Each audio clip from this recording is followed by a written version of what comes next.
نو زما په ان باندې پاکستان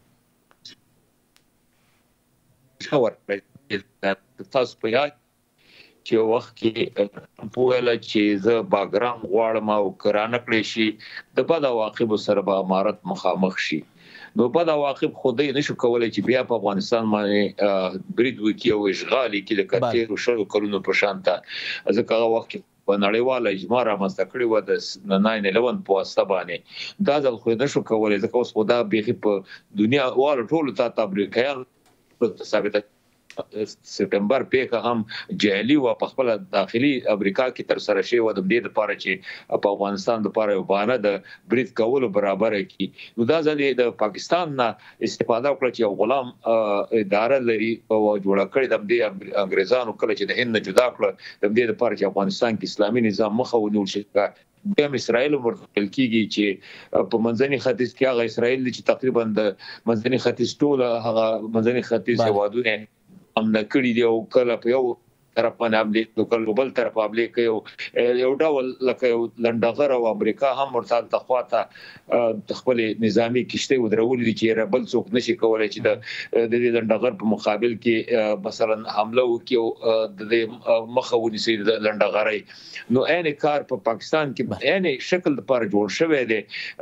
د دین په نامه او غم د دین په نامه چې د سویت يهودیت او اسلام دی نو د خاطر چې الته اسلامي نظام په منځني ختیځ کې هغه مخاوني سي او د اسلامي نظام په مرکزی اسیا او جنوبي اسیا کې د او بل خصوص افغانانو په واسطه بل خصوص د امارت اسلامي په واسطه باندې مخاوني سي نو پاکستان هم د لپاره جوړ شو په بلون ډالر د کال ورکول کیږي اوس مهال به تر سره کیږي بیان ځای سي اوس به تر سره کیږي د مذاکراتو خبره اترو بیرته د میز تر شا کېناستو لپاره کوم امید کوم څه لیدل کیږي څنګه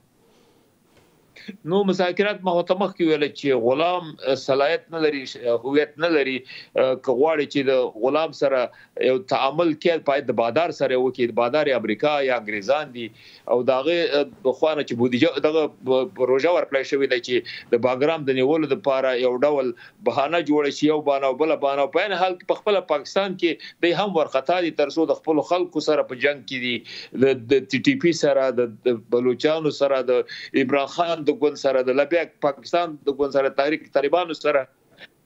ټول هرچا سره چې څوک په مقابل کې درېږي او حقوق واړي د په مقابل کې لکه د بل هوا شانته چې بمباري باید پیو کې په خپل خلکو بمباري کوي یعنی د دنیا په تاریخ کې نه لیدل شوی چې یو مملکت هوا خپل حکومت په خپل خلکو بمباري وکي او دا کاران د مشرف د وخت په سپین جمعه کو لال مسجد په نامه باندې هغه باندې یو مدرسه ولویا په هغه باندې بمباري